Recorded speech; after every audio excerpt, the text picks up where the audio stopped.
Selamat siang, Ibu Ursula Dwi Oktaviani MPD selaku dosen penguji dan teman-teman yang berkenan hadir. Perkenalkan, nama saya Yudita, saya dari kelas 11. Terima kasih atas waktu dan kesempatan yang telah diberikan kepada saya untuk melakukan seminar proposal ini yang berjudul Penerapan Metode Demokrasi untuk Meningkatkan Hasil Belajar Seni Budaya dan Keterampilan di kelas 4 SD 8 di Tapanuli. Untuk mempersingkat waktu, langsung saja. Yang pertama, latar belakang. Hasil belajar siswa adalah salah satu tolak ukur dalam melihat sejauh mana tercapaian tujuan pembelajaran yang telah ditetapkan sebelumnya dengan target-target tertentu yang dirancang untuk menopang keberhasilan siswa dalam pembelajaran di kelas. Upaya yang dilakukan untuk meningkatkan hasil belajar seringkali tidak sesuai dengan hasil yang dicapai atau didapat. Permasalahan yang sedang dihadapi dalam belajar saat ini adalah hasil belajar siswa yang rendah. Hal ini terbukti dengan adanya bukti dari hasil evaluasi pembelajaran seni budaya dan keterampilan tiap semester maupun ujian akhir sering di bawah kriteria tuntasan minimal.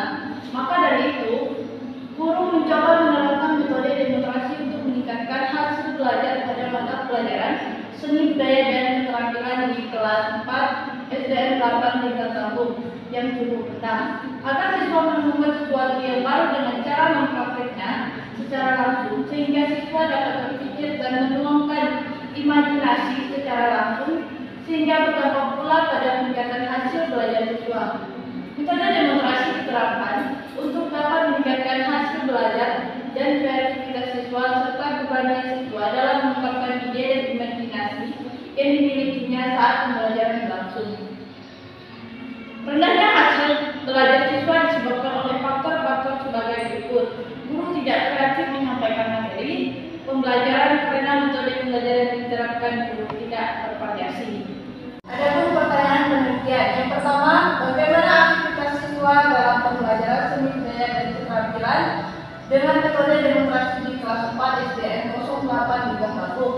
Pertanyaan yang kedua, bagaimana cara meningkatkan hasil belajar siswa dengan metode demokrasi terhadap hasil belajar seni budaya dan keterampilan siswa di kelas 4 SDN 08 di Bandung. Di sini ada pun tujuan penelitian, yaitu ada dua. Yang pertama, mendeskripsikan aktivitas siswa dalam pembelajaran seni budaya dan keterampilan dengan metode demokrasi di kelas 4 SDN 08 di Bandung.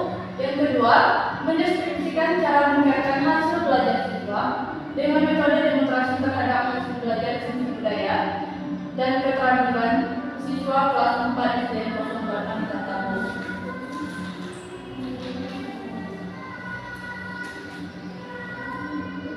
Manfaat penelitian, yaitu ada dua, manfaat teoritis dan manfaat praktis. Manfaat teoritis yaitu metode demokrasi efektif digunakan pada pembelajaran seni budaya dan keterampilan, sehingga hasil penelitian ini dapat dijadikan pendukung teori untuk penelitian selanjutnya yang berkaitan dengan pemecahan masalah dalam pembelajaran seni budaya dan keterampilan.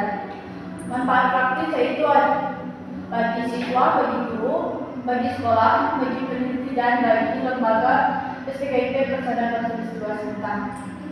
Di sini ada pun definisi operasional,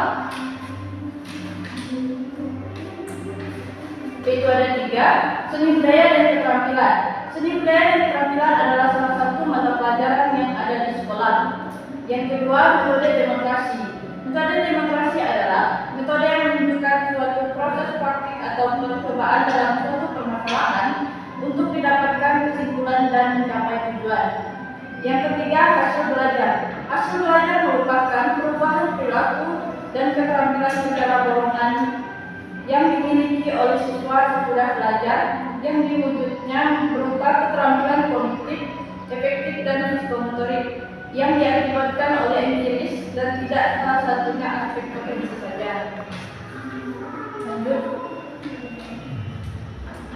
Di sini kajian teori, yaitu ada membahas 10. Yang pertama, hakikat belajar. Belajar adalah suatu kegiatan yang dilakukan seorang untuk memperoleh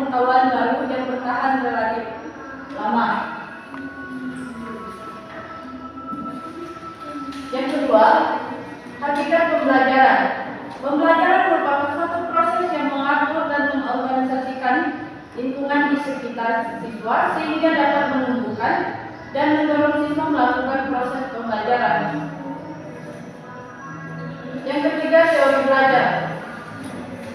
Menurut Supriyono 2009, teori merupakan prinsip yang berorganisasi mengenai peristiwa tertentu dalam lingkungan. Lalu yang kedua, aktivitas belajar siswa. Berdasarkan peraturan Menteri Pendidikan Nasional Nomor 41 Tahun 2007 tentang standar proses pendidikan dasar dan menengah, aktivitas belajar adalah kegiatan mengelola pengalaman dan praktik dengan cara mendengar, membaca, menulis, merefleksikan rancangan dan memecahkan masalah. Lalu yang kelima, hasil belajar. Menurut Supriyono menyatakan hasil belajar merupakan perubahan perilaku secara keseluruhan dan komprehensif, bukan hanya satu aspek. Lalu yang keenam, metode pembelajaran. Metode pembelajaran digunakan untuk menyampaikan materi pembelajaran pada siswa. Yang ketujuh yaitu ceramah. Menurut Akib 2013, ceramah berasal dari kata lektur artinya guru karena metode ini lebih banyak digunakan kalangan guru. Metode ini berbentuk penjelasan konsep, prinsip, dan fakta yang telah disampaikan secara lisan oleh guru. Lalu yang kedelapan, metode demonstrasi. Salah satu metode pembelajaran yang digunakan pada proses pembelajaran adalah demonstrasi. Menurut Huda, demonstrasi adalah cara penelitian pembelajaran dengan memperagakan atau menunjukkan suatu proses situasi atau benda tertentu yang sedang dipelajari dilakukan oleh guru di depan seluruh siswa.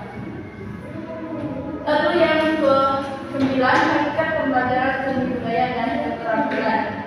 Pembelajaran seni budaya dan keterampilan di SD sesuai kurikulum pendidikan dasar. Salah satu mata pelajaran yang diajarkan di sekolah dasar adalah seni budaya dan keterampilan. Seni merupakan hasil proses gagasan manusia yang melibatkan kemampuan kreatif dan kepekaan hati. Dalam penerapan, seni memiliki manfaat yang dapat dirasakan langsung maupun tidak langsung oleh siswa. Lalu yang ke-10, keefektifan metode demonstrasi. Sesuai hasil observasi dan wawancara, para peneliti yang dilakukan peneliti, materi bernyanyi mengandung teori praktik. Oleh karena itu, diperlukan metode pembelajaran yang dapat memperjelas teori-teori tersebut agar dapat mempermudah siswa dalam melakukan praktik bernyanyi. Adapun kajian yang relevan, penelitian ini didukung dengan penelitian yang telah dilakukan sebelumnya tentang keefektifan metode demonstrasi terhadap hasil belajar siswa. Ini adapun kerangka berpikir. Sesuai hasil observasi dan wawancara para penelitian, permasalahan dalam penelitian ini pada mata pelajaran seni budaya dan keterampilan. Jadi adapun kerangka berpikir yang pertama belajar, yang kedua belajar siswa, dan yang ketiga identifikasi. Hipotesis secara umum adalah dugaan atau jawaban sementara terhadap suatu masalah yang sifatnya praduga dan harus dibuktikan kebenarannya melalui suatu penelitian. Berdasarkan kajian pustaka dan kerangka berpikir yang telah dipaparkan, maka diajukan hipotesis sebagai berikut. HO, metode demonstrasi efektif terhadap hasil belajar seni budaya dan keterampilan siswa kelas 4 SDN 08 yang tergabung. HA, metode demonstrasi tidak efektif terhadap hasil belajar seni budaya dan keterampilan siswa kelas 4 SDN 08 yang tergabung. Lanjut. Adapun yang ketiga, metode pembelajaran.